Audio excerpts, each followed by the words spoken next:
সূরাতু ইয়াসিন, এই সূরাটি কোরআনুল কারীমের অত্যন্ত ফজিলতপূর্ণ সূরা।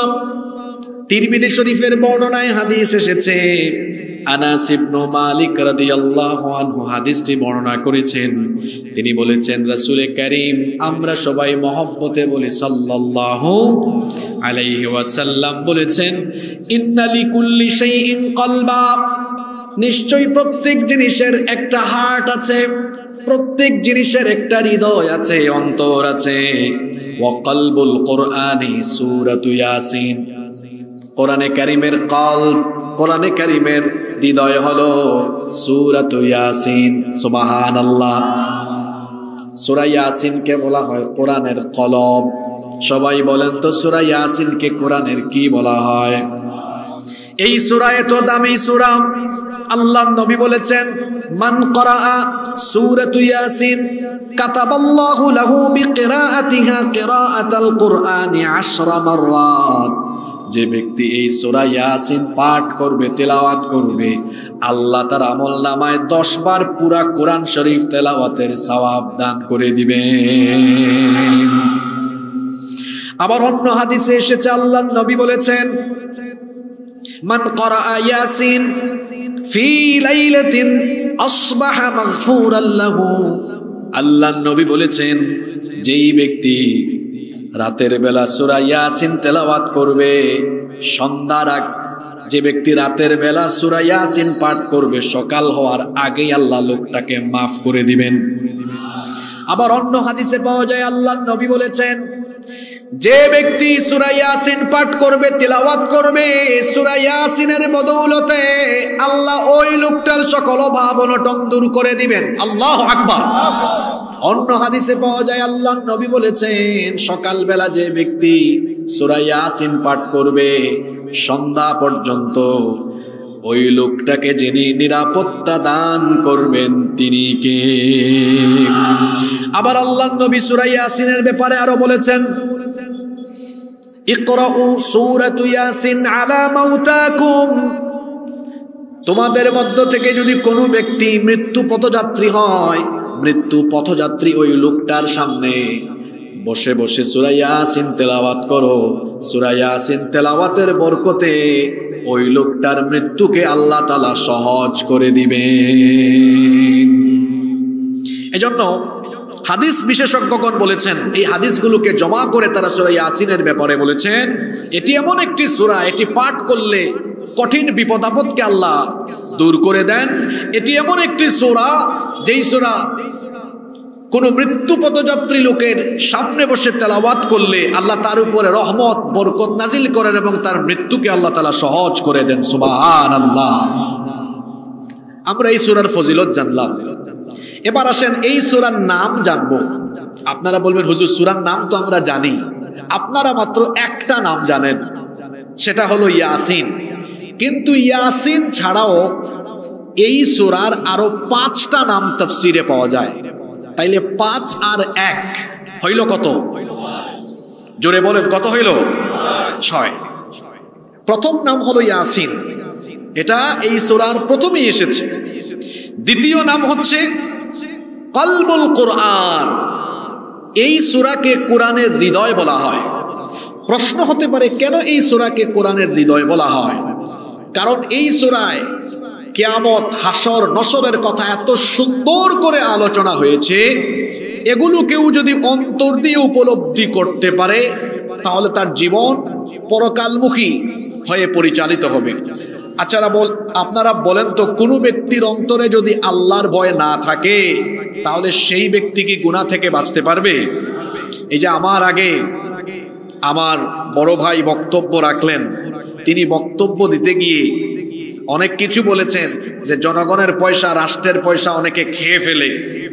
তো কারো অন্তরে যদি আল্লাহর ভয় থাকে সে কি কখনো এই কাজ করতে পারবে? পারবে না। তাহলে অন্তরে যখন আল্লাহর ভয় আসবে তখন একজন মানুষ গুনাহ থেকে বাঁচতে পারবে। আমাদের যে বডি আছে, শরীর আছে, এই শরীরের সবচেয়ে গুরুত্বপূর্ণ অংশ কোনটা? অন্তর, হৃদয়। মনে করেন কোনো মানুষের চেহারা সুরত সুন্দর, গোটা শরীর ঠিক আছে, অসুবিধা নাই, শরীর সুস্থ আছে কিন্তু তার ভেতরে থাকা অন্তরটা অসুস্থ। এই লোকটা কি আসলে সুস্থ না অসুস্থ? এর চিন্তা খারাপ, এর সবকিছু খারাপ হয়ে যাবে তার অন্তরের কারণে। এজন্য তো রাসূল বলেছেন দেহের মধ্যে এই টুকরা, অর্থাৎ এই অন্তর ভালো থাকলে সব ভালো থাকবে, আর অন্তর খারাপ হয়ে গেলে সব খারাপ হয়ে যাবে। যেভাবে শরীরের মধ্যে অন্তর সুস্থ থাকলে ওই ব্যক্তি সুস্থ থাকবে, তেমনি ইমানের সুস্থতার জন্য অন্তরে পরকালের ভয় দরকার। আর এই পরকালের আলোচনা, হাসর নসর কিয়ামতের আলোচনা এই সূরা ইয়াসিনে ঢুকায় দিয়েছেন কে? এই বিষয়গুলো যখন কোনো মানুষের অন্তরে থাকবে তখন সে আল্লাহর পথে পরিচালিত হবে। এজন্যই এই সূরাটিকে বলা হয়েছে কলবুল কুরআন। কয়টা নাম বলে ফেলেছি ইতিমধ্যে?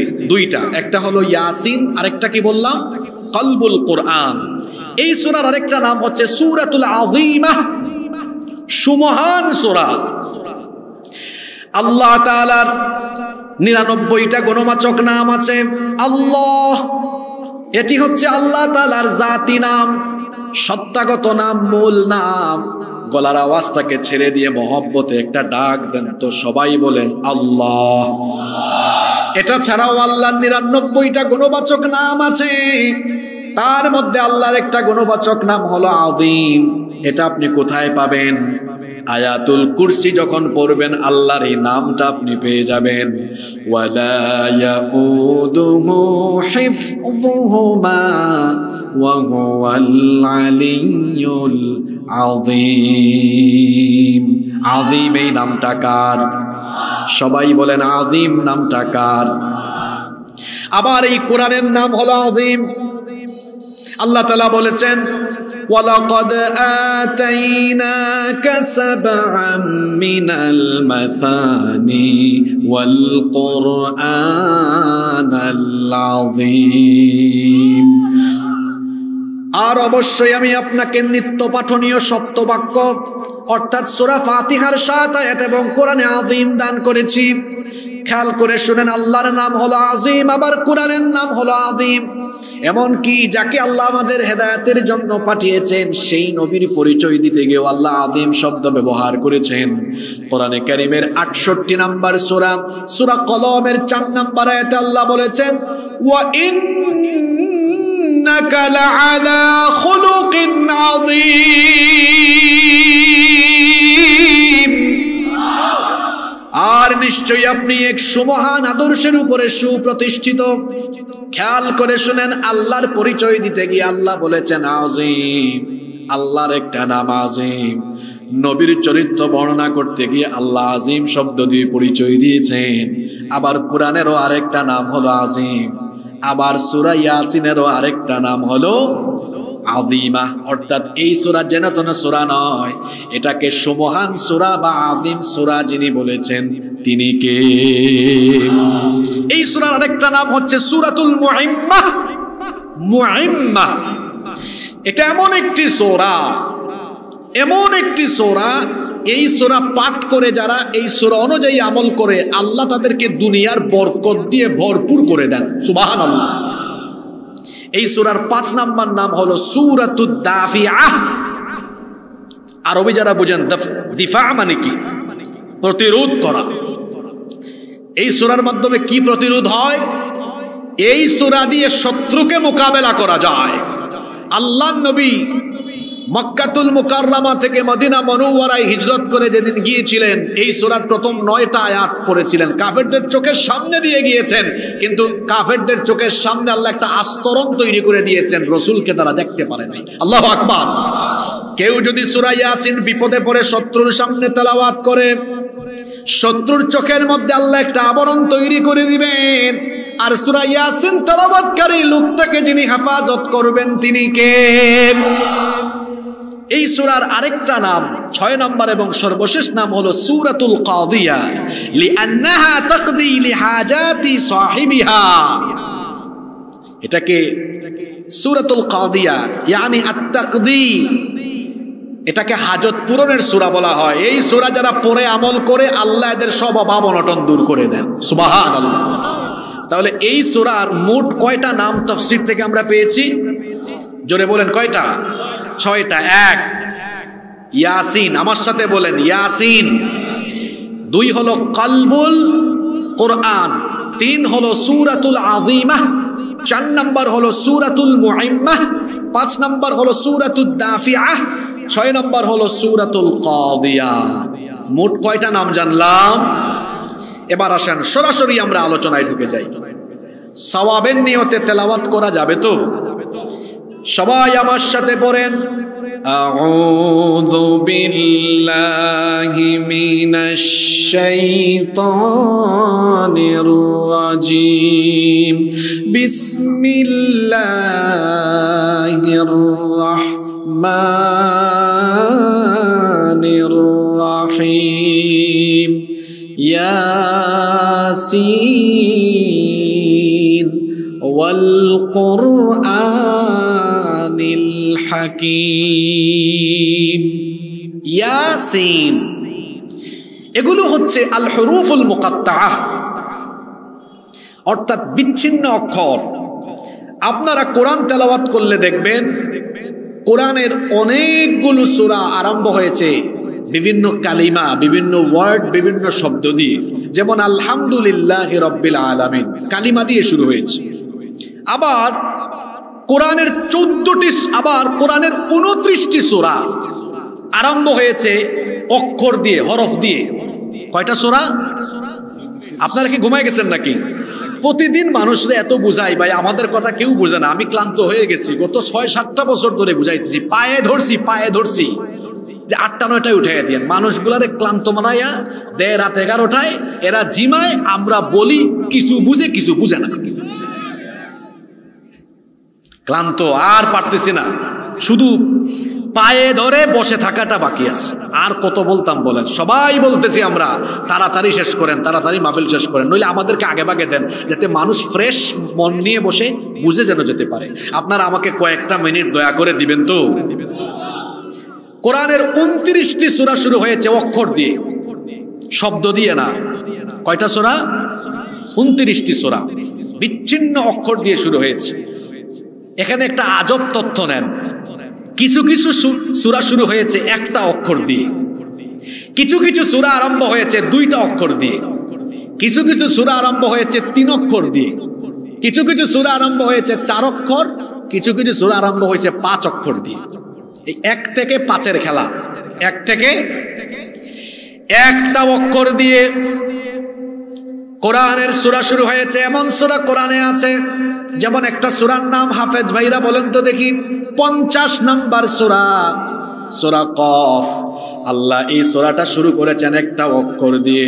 আল্লাহ তাআলা বলেছেন কফ ওয়াল কুরআনিল মাজিদ। একটা অক্ষর দিয়ে আরেকটা সূরা শুরু হয়েছে, সেই সূরার নাম হচ্ছে সূরা নুন। নুন ওয়াল কলামি ওয়া মা ইয়াসতুরুন। এভাবে একটা অক্ষর দিয়ে সূরা শুরু হয়েছে, আবার 2 অক্ষর দিয়ে সূরা শুরু হয়েছে। সহজ প্রশ্ন করি, বলেন তো 2 অক্ষর দিয়ে সূরা শুরু হয়েছে এমন একটা সূরার নাম কি? পারলেন না? আজকের সূরাটাই তো 2 অক্ষর দিয়ে। সূরার নাম কি? সবাই বলেন সূরার নাম কি? ইয়াসিন কয়টা অক্ষর? আবার আরো আছে 2 অক্ষর দিয়ে সূরা তাহা। 3 অক্ষর দিয়ে সূরা শুরু হয়েছে, এটাও কমন, আপনারা পারবেন। একেবারে 2 নাম্বার সূরায় চলে যান, 3টা অক্ষর দিয়ে শুরু হয়েছে, আলিফ লাম মিম তাসিন মিম। এইভাবে করে 3 অক্ষর দিয়ে শুরু হয়েছে এমন সূরা আছে। আবার 4টা অক্ষর দিয়ে শুরু হয়েছে এমন সূরাও আছে। যেমন দেখেন আলিফ লাম মিম সাদ। কয়টা অক্ষর? 5টা অক্ষর দিয়ে শুরু হয়েছে এমন সূরাও আছে। চলে যান সূরা মারিয়ামে, আল্লাহ বলেছেন কাফ হা ইয়া আইন সাদ। অক্ষর হইল কয়টা? এইভাবে কাটা কাটা অক্ষর, বিচ্ছিন্ন অক্ষর, যেগুলোকে আরবিতে বলা হয় হরুফে মুকাত্তাআত। হরুফে মুকাত্তাআত দিয়ে কোরআনের 1টা 2টা সূরা নয়, সর্বমোট 29টা সূরা শুরু হয়েছে হরুফে মুকাত্তাআত দিয়ে। কথা বুঝে থাকলে বলেন, বিচ্ছিন্ন বিচ্ছিন্ন অক্ষর দিয়ে কোরআনের সূরা শুরু হয়েছে মোট কয়টা? আসতে বলবেন না, পুরুষোচিত কণ্ঠে বলেন কয়টা? আজকের এই সূরা এটাও শুরু হয়েছে হরুফে মুকাত্তাআত দিয়ে, এটাও শুরু হয়েছে কাটা কাটা অক্ষর দিয়ে। আল্লাহ শুরু করেছেন এভাবে মহব্বতে বলেন ইয়াসিন ওয়াল কুরআনিল হাকীম। ইয়াসিন, এগুলো হরফে মুকাত্তাআত। কোরআনের আয়াতগুলো দুই ভাগে বিভক্ত। কোরআনের আয়াতগুলো কয় প্রকার? দুই প্রকার। কিছু আয়াত হলো মুহকাম, আর কিছু আয়াতকে বলা হয় মুতাশাবিহ। মুহকাম আয়াত হলো যে আয়াতের অর্থও বোঝা যায়, ব্যাখ্যাও বোঝা যায়, এগুলো আমরা অর্থ বুঝি, ব্যাখ্যাও বুঝি। আর মুতাশাবিহ আয়াত হলো যেগুলোর অর্থ আমরা পারি না, আলেমরা পারেন না। আপনারা কেমনে পারবেন? আমরাও পারি না, জানি না, বুঝি না, কেউ জানে না। এই আয়াতগুলোর অর্থ আর ব্যাখ্যা একমাত্র একজনই জানেন। জোরে বলতে হবে তিনি কে? রব্বুল আলামিন কোরআনুল কারীমের 3 নম্বর সূরা, সূরা আলে ইমরানের 7 নম্বর আয়াতে বলছেন হুয়াল্লাযী আনজালা আলাইকাল কিতাবা মিনহু আয়াতুম মুহকামাতুন হুন্না উম্মুল কিতাবু ওয়া হুন্না উম্মুল কিতাবি ওয়া উখারু মুতাশাবিহাত। তিনি সেই সত্তা যিনি আপনার উপরে এই কিতাব নাজিল করেছেন। এই কিতাবের কিছু আয়াত হলো মিনহু আয়াতুম মুহকামাত, কিছু আয়াত হলো মুহকামাত, অর্থ ব্যাখ্যা বোঝা যায়। এগুলো হলো হুন্না উম্মুল কিতাব, এগুলোই হলো কিতাবের মূল অংশ। ওয়া উখারু মুতাশাবিহাত, আর বাকি আয়াতগুলো হলো দুর্বোধ্য, কঠিন, মুতাশাবিহ, এগুলো বোঝা যায় না। যারা পথভ্রষ্ট, গোমরা, যাদের হৃদয় বাঁকা পথে ধাবিত হয়েছে, তারা মুহকাম আয়াত বাদ দিয়ে মুতাশাবিহ আয়াতের অনুসরণ করে। এজন্য আল্লাহ পরের অংশে বললেন ফাআম্মাল্লাযীনা ফী কুলুবিহিম যায়গুন ফায়াত্তাবিউনা মা তাশাবাহা মিনহু ইবতিগাআল ফিতনাতি ওয়া ইবতিগাআ। অতএব যাদের অন্তর বক্র হয়ে গিয়েছে, তারা ফিতনার উদ্দেশ্যে এবং অপব্যাখ্যার উদ্দেশ্যে এই মুতাশাবিহ আয়াতগুলোর অনুসরণ করে। অথচ আল্লাহ তাআলা বলেছেন ওয়া মা ইয়ালামু তা'ওয়িলাহু ইল্লাল্লাহ। অথচ এই দুর্বোধ্য কঠিন আয়াতগুলোর অর্থ একজন ছাড়া আর কেউ জানে না। যিনি জানেন তিনি কে? এরপরে আল্লাহ তাআলা ঈমানদারদের ব্যাপারে বলছেন ওয়ার-রাসিখুনা ফিল ইলমি ইয়াকুলুনা আমান্না বিহি কুল্লুম মিন ইনদি রাব্বিনা ওয়া মা ইয়াযাক্কারু ইল্লা উলুল আলবাব। আর জ্ঞানে পরিপক্ক লোকেরা তারা বলে আমরা এগুলোর অর্থ না বুঝলেও আমান্না বিহ, আমরা এগুলোর উপর ঈমান এনেছি, আমরা বিশ্বাস করি কুল্লুম মিন ইনদি রাব্বিনা, সব কিছু আমাদের রবের তরফ থেকে এসেছে, আমরা এগুলোকে বিশ্বাস করি। আলিফ লাম মিম ইয়াসিন হামিম তাসিন মিম, এগুলোর অর্থ না বুঝলেও আপনারা এগুলো বিশ্বাস করেন কি করেন না? আসতে বলবেন না, জোরে বলেন বিশ্বাস আমরা করি কি করি না? কারণ সবকিছু নাজিল হয়েছে যার তরফ থেকে, তিনি কে? এখন এখানে একটা প্রশ্ন, আমরা না হয় বিশ্বাস করলাম, কিন্তু যে আয়াতগুলোর অর্থ আমরা বুঝি না, আলেমরা জানেন না, এই সকল 29টা সূরার শুরুতে এরকম শব্দ আল্লাহ দিয়েছেন কেন? কারণটা কি? আমরা যদি এগুলোর অর্থ না জানি, ব্যাখ্যা নাই বা বুঝি, আল্লাহ এগুলো দিয়েছেন কেন? আল্লাহ কি এমনি এমনি দিয়েছেন? সেই কারণ আমি আপনাদেরকে বলি। সেই কারণটা হলো এই আয়াতগুলো দিয়ে আল্লাহ তাআলা কুরআন নাজিলের যুগে কাফিরদেরকে চ্যালেঞ্জ করেছেন, পাশাপাশি কিয়ামত পর্যন্ত কুরআন অবিশ্বাসী সম্প্রদায়কে আল্লাহ ওপেন চ্যালেঞ্জ ছুড়ে দিয়েছেন। আচ্ছা বলেন তো, যেই অঞ্চলে কোরআন নাজিল হয়েছে ওই অঞ্চলের লোকদের ভাষা কি, বাংলা না ইংরেজি? জোরে বলেন। এটা তাদের মাতৃভাষা। আলেমরা বসে আছেন, তারা জানেন যেই যুগে কোরআন নাজিল হয়েছে সেই যুগে আরবি সাহিত্য চর্চা খুব সমৃদ্ধির জায়গায় ছিল। আরবি ভাষাতেই আল্লাহ কোরআন নাজিল করেছেন, আর এমন এমন শব্দ দিয়ে, এমন এমন অক্ষর দিয়ে সূরা স্টার্টিং করেছেন। তারা বলতো মুহাম্মদ, আমরা বলি সাল্লাল্লাহু আলাইহি ওয়াসাল্লাম নিজে নিজে বানায়া বানায়া আমাদেরকে কোরআন শোনায়, এগুলো আল্লাহ থেকে নাজিল হয় নাই। নাউজুবিল্লাহ পড়বেন না। এগুলো তারা যখন বলতো, আল্লাহ তখন কিছু কিছু সূরা বিচ্ছিন্ন অক্ষর দিয়ে নাজিল করে। আল্লাহ বললেন, ঠিক আছে, যদি আমার নবী নিজে থেকে কোরআন বানিয়ে থাকেন, এটা যদি মানুষের দ্বারা তৈরি করা এতটাই সহজ হয়, তাহলে এই কোরআন নাজিলের নীতি পদ্ধতিকে অনুসরণ করে তোমরাও পারলে এই রকম কোরআন বানাও। আল্লাহ চ্যালেঞ্জ দিলেন, আর সেই চ্যালেঞ্জটা আল্লাহ এক দফা দিলেন না, কয়েক দফা দিলেন। প্রথম দফার চ্যালেঞ্জ আল্লাহ দিলেন কোরআনে কারিমে। আল্লাহ তাআলা খুব সুন্দর করে বলেছেন, 17 নম্বর সূরা, সূরা বনি ইসরাঈলের 88 নম্বর আয়াতে আল্লাহ তাআলা বলছেন, কুল লা ইন জিতামাআতিল ইনসু ওয়াল জিন্নু আলা আইয়াতু বিমিসলি হাযাল কুরআন। ও নবী, আপনি বলুন, যদি দুনিয়ার সকল মানুষ এবং জিন, শুধু মানুষ নয়, মানুষ আর জিন সবাই মিলে যদি চেষ্টা করে কোরআনের মতো আরেকটা কোরআন বানাবে, বলেন তো কিয়ামত পর্যন্ত পারবে নাকি? জোরে বলেন, পারবে নাকি?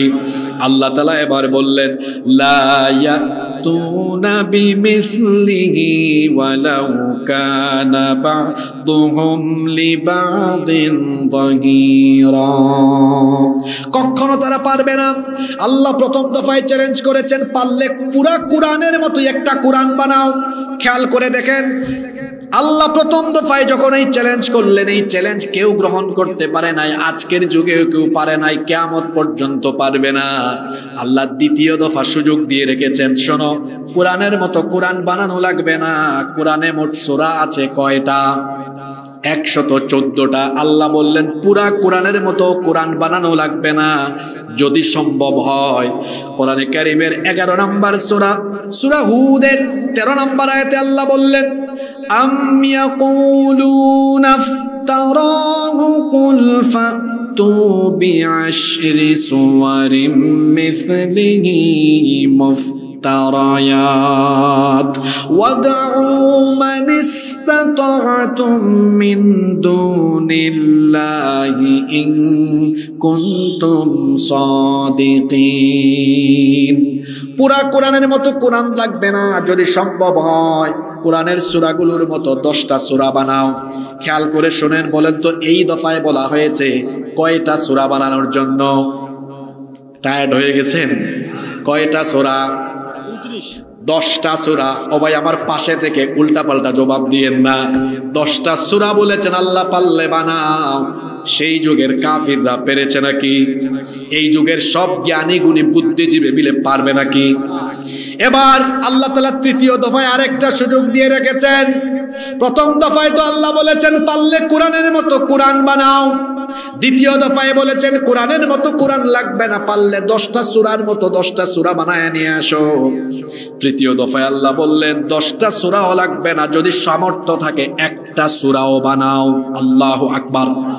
কোরআনে কারীমের 2 নম্বর সূরা, সূরাতুল বাকারা এর 24 নম্বর আয়াতে আল্লাহ তাআলা বলছেন, ওয়া ইন কুনতুম ফি রাইবিম মিম্মা নাযালনা আলা আবদিনা ফাতু বিসূরাতিম মিন মিথলি ওয়াদউ শুহাদাআকুম মিন দুনিল্লাহি ইন কুনতুম সাদিকিন। আল্লাহ তাআলা বলছেন, আর আমি আমার বান্দার উপরে যা নাজিল করেছি এ ব্যাপারে তোমরা যদি সন্দেহ পোষণ করে থাকো, তাহলে আমি আমার বান্দার উপরে যে সূরাগুলো নাজিল করেছি অনুরূপ তোমরা পারলে একটা সূরা বানাও। বলেন তো কোরআনের সবচাইতে ছোট সূরার নাম কি? আরো আস্তে বলেন, নাম কি? সূরাতুল কাউসার। আয়াত সংখ্যা কত? 3। ইন্না আ'তাইনাকাল কাউসার ফাসাল্লি লিরাব্বিকা ওয়ানহার। ইন্না শানিআকা হুয়াল আবতার, এই যে ছোট্ট 3 আয়াত বিশিষ্ট সূরা, বলেন তো দুনিয়ার সকল জ্ঞানী গুণী বুদ্ধিজীবী একত্রিত হয়েও কিয়ামত পর্যন্ত চেষ্টা করলে বলেন তো দেখি 3 আয়াত বিশিষ্ট ছোট্ট একটা সূরাও বানাতে পারবে নাকি? একটা ঘটনা মনে পড়ছে, ঘটনাটা কি বলবো? আল্লাহর নবীর পরে তো আর কোনো নবী নাই, তবে নবীজি বলেছেন আমার পরে নবী আসবে ভণ্ড হিসাবে মোট 30 জন। কয়জন? এটা বুখারী শরীফের হাদিস। লা তাকুমুস সাআহ হাত্তা ইয়াবআসা দাজ্জালুনা কাযাবুন করিবুম মিন 30। ততদিন পর্যন্ত কিয়ামত হবে না যতদিন না আমার পরে 30 জন ভণ্ড নবী না আসে। ইতিমধ্যে 27-28 জন হয়ে গেছে, তার মানে কিয়ামত দূরে না কাছে? মুসাইলামা, তার নাম শুনেছেন তো আপনারা? সে যখন তাকে নবী বলা শুরু করলো, মানুষজন তাকে গিয়ে বলল, আচ্ছা তুমি যে নবী, তোমার কাছে কি জিবরিল আসেন না? জিবরিলের সাথে তোমার কি দেখা সাক্ষাৎ হয় না? তোমার কাছে কি কুরআন নাজিল হয় না? তখন মুসাইলামা জবাব দিল, দেখো ভাই, আমি মাত্র নবী হয়েছি, নতুন, কয়েকদিন টাইম দাও, কিছুদিন গেলে জিবরিল আমার কাছে আসবে, কুরআন নাজিল হবে, নতুন নবী তো একটু সময় দাও। কিছুদিন পরে সে নিজেই লোকজনকে ডেকেছে, ডেকে বলতেছে গত রাতেই আমার কাছে জিবরিল এসেছিলেন। মানুষজন আশ্চর্য হয়ে বলতেছে তাই নাকি? তো তোমার কাছে কোন সূরা নাজিল হয়েছে? কয় হয়েছে তো। মানুষ জিজ্ঞেস করলো কোন সূরা? সে বলল আমার কাছে যে সূরা নাজিল হয়েছে এই সূরার নাম হলো সূরাতু ফিল। সূরার নাম কি? কোরআনেও তো একটা ফিল আছে, আলাম তারা কাইফা ফাআলা রাব্বুকা বিআসহাবিল ফিল, এটা এই ফিল না। মানুষজন বলল আচ্ছা কোন ফিল দেখি বলো তো। এবার মুসাইলামা তেলাওয়াত আরম্ভ করছে। দেখেন কোরআন বানাইতে গেলে ঘটনা কি হইতে পারে। সে বলতেছে আমার কাছে যে সূরা নাজিল হয়েছে সেটা হলো এরকম, আল ফিল মাল ফিল ওয়া মা আদরাকা মাল ফিল লাহু যানাবু ওয়া বিল ওয়া লাহু খুরতুমুন তাওয়িল। ছন্দ মিল আছে কিন্তু অর্থ তো খুব সাংঘাতিক। আল ফিল হাতি, মাল ফিল হাতি কি, ওয়া মা আদরাকা মাল ফিল আপনি কি জানেন হাতি কি, লাহু যানাবু ওয়া বিল তার লেজ আছে, ওয়া লাহু খুরতুমুন তাওয়িল আর তার লম্বা একটা সুর আছে। এ যেন হাতির রচনা আরম্ভ হয়েছে। মানুষজন বলল মুসাইলামা তুই যে একটা মিথ্যুক, ভণ্ড, ধোঁকাবাজ, প্রতারক, এটা প্রমাণ হওয়ার জন্য এই সূরাটাই যথেষ্ট, আর কিছু লাগবে না। আল্লাহর কোরআনের সূরাগুলা কি এইরকম না? কত সুন্দর, তিলাওয়াতেও মজা, অর্থ বুঝতেও মজা, ব্যাখ্যা বুঝতেও মজা। সুবহানাল্লাহ। কয় দফায় আল্লাহ চ্যালেঞ্জ দিয়ে রেখেছেন? 3 দফা।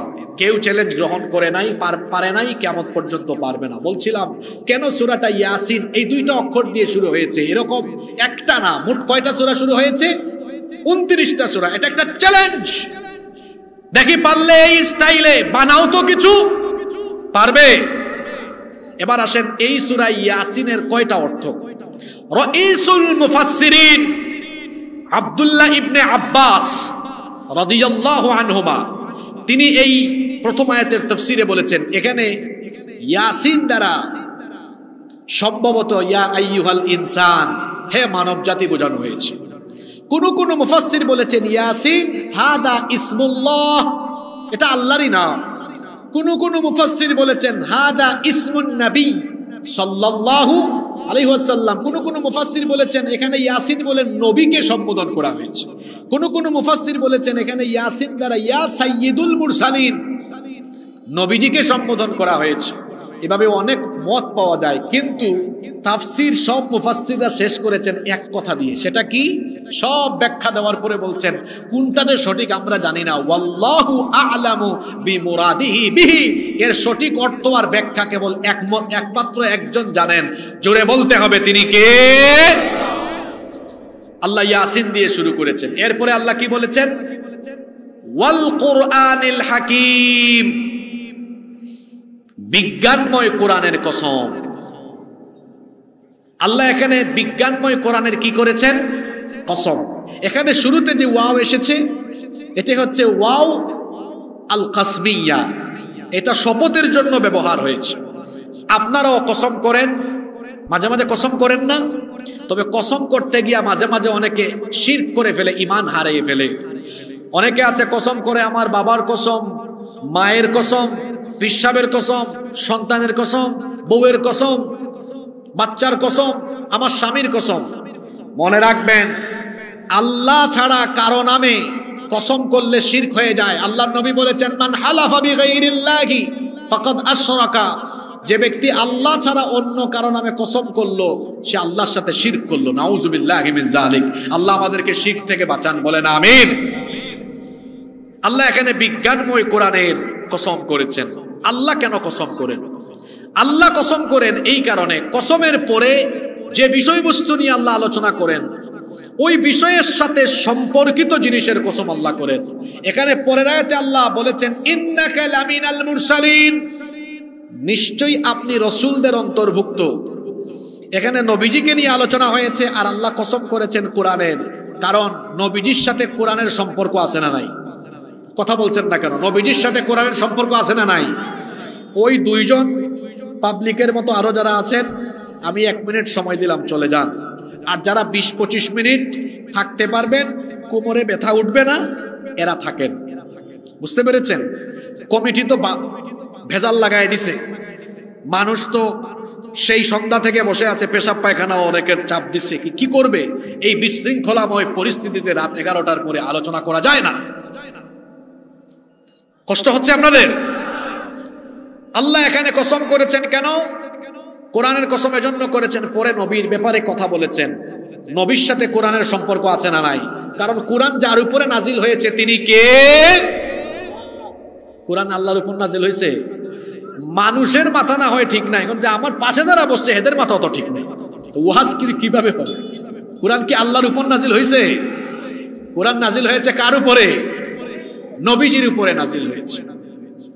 এবার দেখুন, আল্লাহ তাআলা এখানে কোরআনের কসম করতে গিয়ে কোরআনকে একটা বিশেষণে বিশেষায়িত করেছেন। কোরআনে হাকিম বলেছেন, বিজ্ঞানময় কোরআনের কসম। কলেজ ইউনিভার্সিটি পড়ুয়া ভাইরা, স্কুল কলেজের স্যারেরা, জেনারেল ব্যাকগ্রাউন্ডের ভাইরা ভালো করে শোনেন। আল্লাহ তাআলা বলছেন বিজ্ঞানময় কোরআনের কসম। কোরআনকে আল্লাহ তাআলা বিজ্ঞানময় এই বিশেষণে এই আয়াতে বিশেষায়িত করেছেন। এটা শুধু ঝাড় ফুকের কিতাব নয়, তাবিজের কিতাব নয়, নামাজ পড়ার কিতাব নয়, এটা শুধুমাত্র রমজান মাসে তারাবি পড়ার কিতাব নয়, এটা জ্ঞান বিজ্ঞানের কিতাব। ঠিক তো কইলেন। এখন যদি বলি বিজ্ঞানের একটা আয়াত বলেন, বলতে তো পারবেন না। ঠিক ঠিক কমায়া বলে আলোচনা শুনেন। আমি নিজে কিসমু উলুমিল কোরআন ওয়া দিরাসাতিল ইসলামিয়া, department of Quranic science and Islamic studies থেকে পড়াশোনা শেষ করেছি। তো কোরআন বিজ্ঞান নিয়ে পড়াশোনা গবেষণার সুযোগ আমার হয়েছে আলহামদুলিল্লাহ।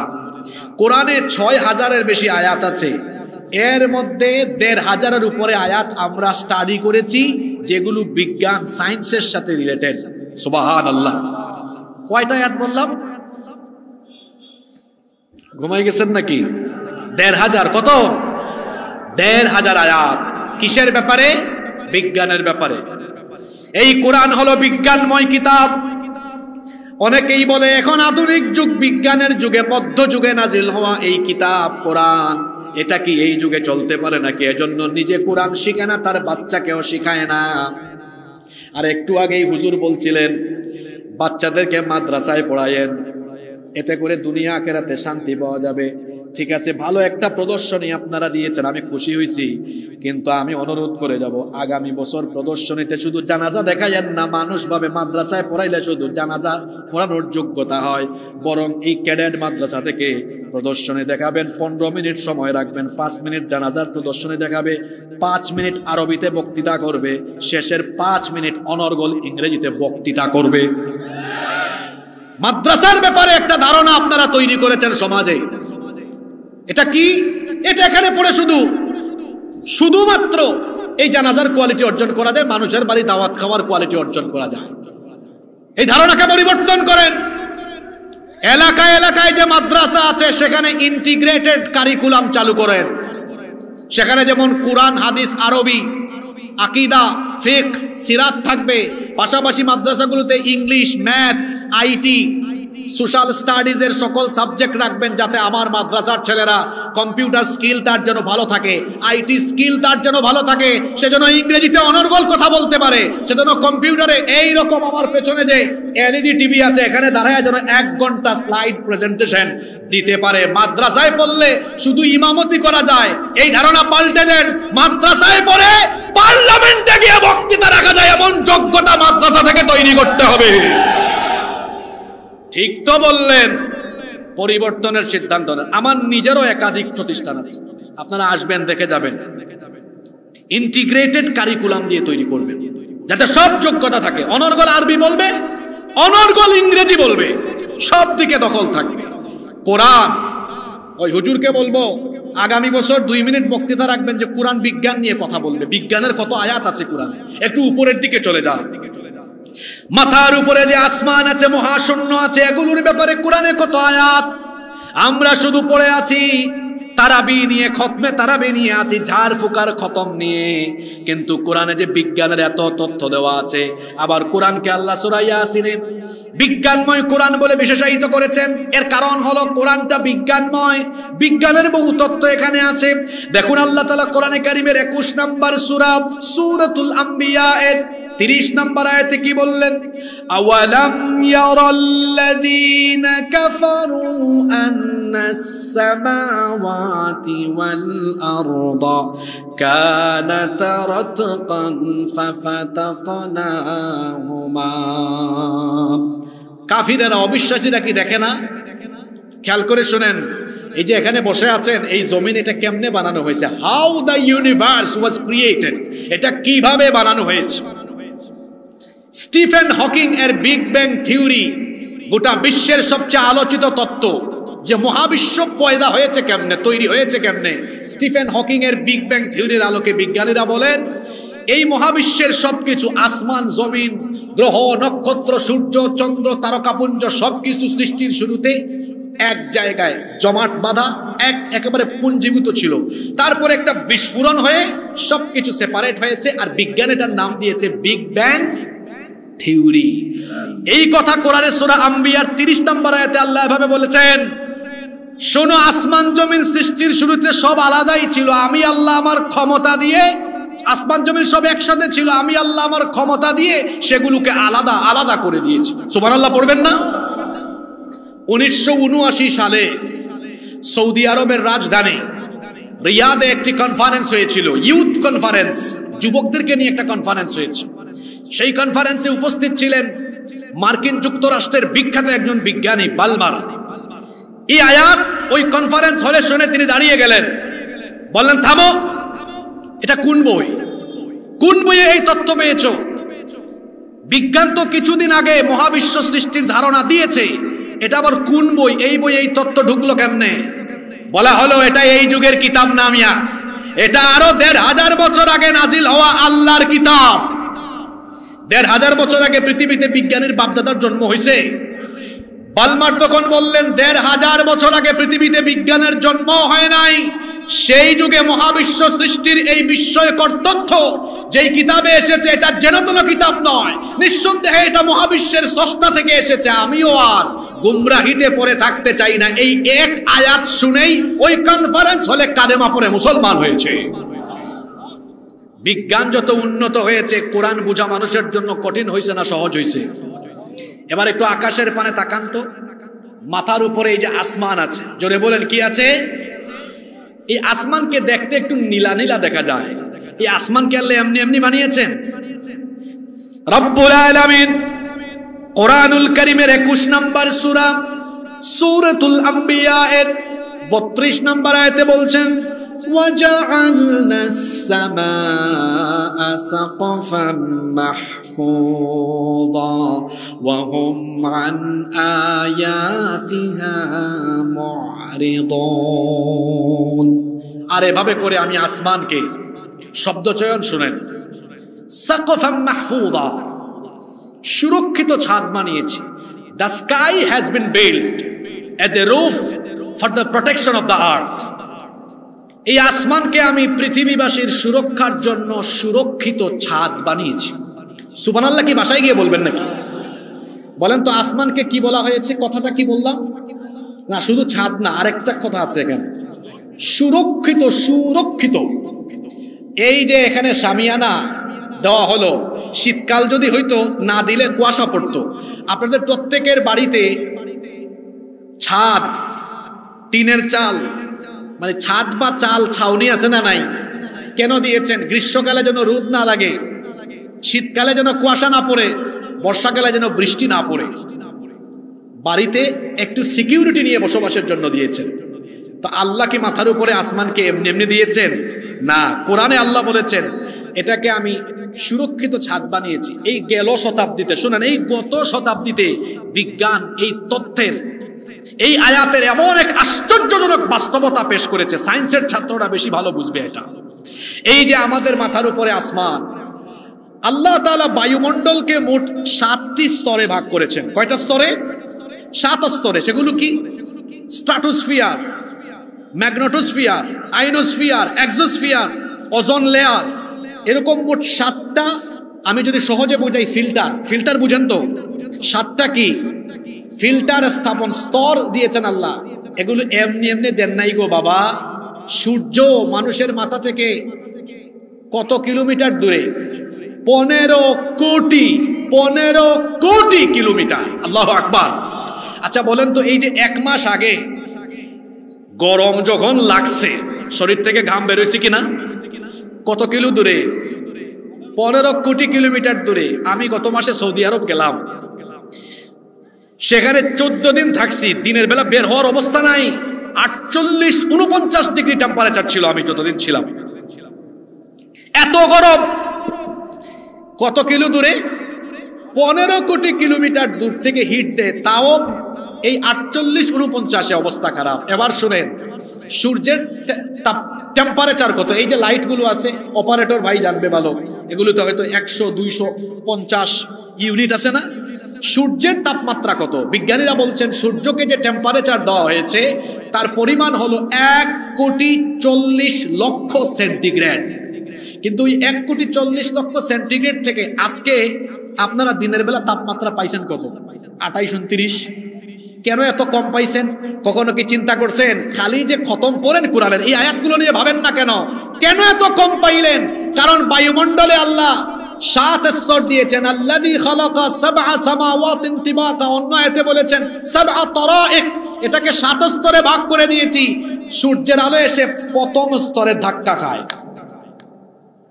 ধাক্কা খাইয়া দ্বিতীয় স্তরে যায়, আরেকটু ধাক্কা খায়। এরকম 7টা স্তরে ধাক্কা লাগতে লাগতে তার আলো কমে গিয়ে ফিল্টারিং হয়ে যতটুকু আলো হলে আমরা বাঁচবো, গাছপালা বাঁচবে, পশু পাখি বাঁচবে, ততটুকু আলো আল্লাহ আমাদেরকে দান করেন। যারা বিমানে সফর করেন, 6 ঘন্টা 7 ঘন্টা সফর করার পরে বিমান যখন ল্যান্ডিং এ যায়, দেখবেন ল্যান্ডিং সিচুয়েশনে 2 কান বন্ধ হয়ে যাওয়ার অবস্থা হয় না? অনেক উপরে যখন বিমান উঠে যায়, টেম্পারেচার দেখবেন, উইন্ডো জানালার পাশে বসলে একটু হাত দিয়ে দেখবেন কি ঠান্ডা।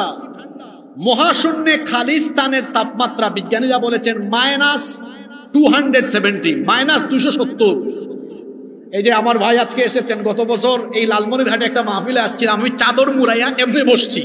আপনারা গেছিলেন নাকি কেউ ওই মাহফিলে? এত ঠান্ডা ছিল। যাই হোক, সেদিন হয়তো 14-15 ডিগ্রি ছিল, তাও ঠান্ডা। আর মহাশূন্যের খালি স্থানের তাপমাত্রা কত? -270।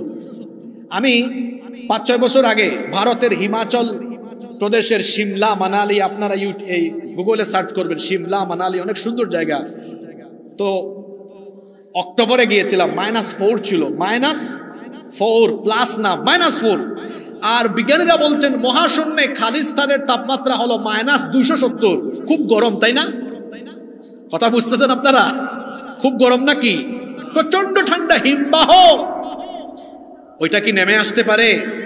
কথা বলেন না কেন? এটা দুনিয়ায় আসে? কেন আসে না? ওই যে 7 স্তরে ধাক্কা খায়, আসতে পারে না। আল্লাহ বলেছেন, শোনো বান্দা, তোমাদের মাথার উপরে আসমানকে প্রোটেকশন বানিয়েছি, তোমাদের জন্য সুরক্ষিত ছাদ বানিয়েছি। বেশি গরমও আসে না, বেশি ঠান্ডাও আসে না। আবার মহাশূন্যে ক্ষতিকর উল্কা আছে, একটা উল্কা এই মুহূর্তে পড়লে দুনিয়া জ্বলে পুড়ে ছাই হয়ে যাবে। একটা উল্কাও আসতে পারে না। আল্লাহ 7 স্তর দিয়ে বাধা দিয়ে রেখেছেন। এভাবে আল্লাহ আসমানকে সুরক্ষিত ছাদ বানিয়ে পৃথিবীকে বসবাসের উপযোগী করে দিয়েছেন। সুবহানাল্লাহ। এটা বিজ্ঞান গবেষণা করে এই তথ্যগুলো দিয়েছে গত শতাব্দীতে, আর কোরআনে আল্লাহ এই তথ্য দিয়েছেন ১৫০০ বছর আগে। আপনার বিজ্ঞান পুরাতন না কোরআন পুরাতন? বলছে কোরআন নাকি পুরাতন, মানে তথ্যগত দিক থেকে কোরআন পুরাতন, ঠিক আছে, কিন্তু আগে কি কোরআন না বিজ্ঞান? বিজ্ঞান কি কোরআনের উপর নির্ভরশীল না কোরআন বিজ্ঞানের উপরে? বিজ্ঞান কোরআনের উপরে নির্ভরশীল। আল্লাহ এই যে আমরা এই সূরা আজকে এমনি এমনি শুরু করে নাই, ওয়াল কুরআনিল হাকিম, এটা বিজ্ঞানময় কোরআন। এই বিজ্ঞানময় কোরআনের কসম করেছেন কে? আকাশে তো ছিলেন, এবার একটু জমিনে নামেন। এই যে বসে আছেন, এটা তো এরকম এরকম নড়াচড়া করতো। একটা তথ্য সবাই জানে, স্কুলে পড়ছে, পৃথিবী গতিশীল। আচ্ছা, ঘুরলে কি হয়? মনে করেন যদি এটা এখন ঘুরে, দেখতেছেন তো, এরকম যদি পৃথিবী ঘুরতেই থাকে অনবরত, তা আমরাও তো ঘুরে যাব। যদি এটা নড়াচড়া আরম্ভ হয়, এটা যেন অতিরিক্ত নড়াচড়া না করে। আল্লাহ বলছেন ওয়া আলকা ফিল আরদ রাওয়াসিয়া আন তামিদা বিকুম। সূরা নাজিয়াতে আল্লাহ বলেছেন আলাম নাজআলিল আরদা মিহাদা ওয়াল জিবালা আওতাদা, আমি কি জমিনের উপরে পাহাড়কে পেরেকের মতো গেড়ে দিয়ে জমিনকে তোমাদের বসবাসের উপযোগী বানাইনি? সুবহানাল্লাহ পড়বেন না? এই চেয়ার একটা সময় গাছের কয়েকটা কাঠ ছিল, কাঠের টুকরা। আচ্ছা বলেন তো, আপনাদের এলাকায় নদীতে নৌকা চলে না? নৌকা যদি পেরেক মাইরা, পেরেক না মেরে যদি তক্তা দিয়ে দেয়, এটা দিয়ে চলাচল করা যাবে? যাবে না। যখন পেরেক ঢুকায় দেওয়া হয়, এই চেয়ার এখন বসার উপযোগী হয়ে গেল। এই যে পেরেক আমার বাম পাশে, এই পেরেক আল্লাহ বলেছেন পাহাড়কে পেরেকের মতো ঢুকায় দিয়েছেন। এখন বলেন তো, পেরেকের কোন অংশ বেশি, নিচের দিকে না উপরের অংশের? নিচের দিকে পেরেকের বেশি অংশ ঢুকে গিয়েছে। তাহলে আমরা যে পাহাড় দেখি, আমার বাড়ি সিলেটে উঁচা উঁচা পাহাড় দেখি, কোরআনে আল্লাহ বলেছেন যে আমি জমিনের উপরে পাহাড়কে পেরেকের মতো গেড়ে দিয়েছে, তো পাহাড়ের তো বেশি অংশ দেখি উপরের দিকে দেখা যায়। একটু গুগল শরীফে আজকেই সার্চ করিয়েন ওয়াজের পরে। এই যে মাউন্ট এভারেস্টের চূড়া হলো জমিন থেকে 9 কিলোমিটার উঁচু, আর বিজ্ঞানীরা গবেষণা করে দেখেছেন, ভূতত্ত্ববিদরা গবেষণা করে দেখেছেন, এর গভীরতা শেকড় হলো 125 কিলোমিটার পর্যন্ত বিস্তৃত। আল্লাহু আকবার। তাহলে পাহাড় পর্বতকে যে আল্লাহ পেরেকের সাথে তুলনা করেছেন, যৌক্তিক না অযৌক্তিক? যৌক্তিক না অযৌক্তিক? আসেন এবার, এখন তো ডিজিটাল যুগ, অফিসে গিয়ে কেউ হাজিরা দেয় না, কি দেয়? ফিঙ্গারপ্রিন্ট। আপনার সাথে আমারটার কোনো মিল নাই। আপনার সাথে কেমনে মিলবে? আমার একটার সাথে তো আরেকটার মিল নাই। যখন সিম রেজিস্ট্রেশন করেন, দেখবেন আঙ্গুলের ছাপ, পাসপোর্ট করতে গেলে আঙ্গুলের ছাপ, সাব রেজিস্ট্রি অফিসে গেলে দলিলেও আঙ্গুলের ছাপ, ভোট দিতে গেলেও আঙ্গুলের ছাপ, বিদেশে গেলে ইমিগ্রেশনেও আঙ্গুলের ছাপ। কেন? আমারটার সাথে আপনারটার কোনো মিল। এখন 2025 সাল, 1800 সালের আগ পর্যন্ত ফিঙ্গারপ্রিন্টের কথা মানুষ জানতই না। সর্বপ্রথম ব্রিটিশ বিজ্ঞানী উইলিয়াম হার্সাল মানবদেহের উপরে গবেষণা চালিয়ে ইংল্যান্ডে সর্বপ্রথম এই ফিঙ্গারপ্রিন্ট শুরু হয়, পরে সারা পৃথিবীতে ছড়িয়ে যায়। কিন্তু যেই কোরআনকে শুধু খতমের আর রমজান মাসে তারাবির কিতাব বানিয়েছেন, এই কোরআন তো আপনি দেখলেন না, পড়লেন না, বুঝলেন না। খুলেন তো একটু কোরআন, কোরআনে কারিমের 75 নম্বর সূরা, সূরাতুল কিয়ামা এর 3 এবং 4 নম্বর আয়াতে আল্লাহ তাআলা বলছেন আয়াহসাবু আল্লান নাজমা'a 'idama বালা কাদিরিনা আলা আন নুসাউইয়া বানানা। যারা বলে মানুষ মারা যাওয়ার পরে তাকে আবার তার লাশ পচে গেলে গলে গেলে কেমনে আবার জোড়া লাগাইয়া জীবিত করা হবে, আল্লাহ বলছেন বান্দারে, তোমার পচে যাওয়া গলে যাওয়া হাড্ডি গুড্ডি মাংসকে শুধু আমি জোড়া লাগাবো না, বরং তোমাদের প্রত্যেকের হাতের আঙ্গুলের যে মাথা আঙ্গুলের ছাপ আছে, ওইটা পর্যন্ত আমি আবার একত্রিত করে দিব। এই তত্ত্ব আল্লাহ কোরআনে বলেছেন কত বছর আগে? ঘুমায়া গেছেন, ভালোই হয়েছে, 1500 বছর আগে। কত বছর আগে? আর বিজ্ঞান বলেছে 1800 সালে, অর্থাৎ এখন থেকে মাত্র 225 বছর আগের কথা। বলেন তো দেখি, তাহলে কোরআন আগে না বিজ্ঞান আগে? মাদ্রাসার হুজুরদেরকে বলবো মাহফিল আগামী বছর রেগুলার শোনাবেন, তাইলে মানুষ বাচ্চাদেরকে মাদ্রাসায় দিবে, স্কুলে দিবে না। আমার দেশে স্কুল কলেজে অপূর্ণতা আছে। কিভাবে অপূর্ণতা? স্কুলের ছাত্ররা ইংরেজি পারে, সব পারে, ওযু করতে জানে না, কুরআন পড়তে পারে না, নামাজটাও পড়তে পারে না। এটা হলো স্কুলের অপূর্ণতা। মাদ্রাসায় অপূর্ণতা আছে। ওযু জানে, গোসলের ফরজ জানে, কুরআন জানে, হাদিস জানে, একটু শুদ্ধ করে বাংলা বলতে পারে না, অনেকে ইংরেজি বলতে পারে না, কম্পিউটার চালাইতে পারে না, শুধু ইমামতি পারে। মাদ্রাসায়ও অপূর্ণতা, স্কুলেও অপূর্ণতা। আপনারা উদ্যোগ নেন, এলাকায় এলাকায় এমন মাদ্রাসা গড়ে তুলবেন, এই মাদ্রাসায় আমাদের ছেলেরা যেমনি ভাবে কুরআন হাদিসের চর্চা করবে, ঠিক তেমনি ভাবে আধুনিক শিক্ষা গ্রহণ করে এরা গোটা বিশ্বকে নেতৃত্ব দেওয়ার মতো যোগ্যতা অর্জন করবে। আপনারা কি রাগ করলেন নাকি আমার কথা? কোরআন এটা শুধু ঝাড়ফুঁকের কিতাব নয়।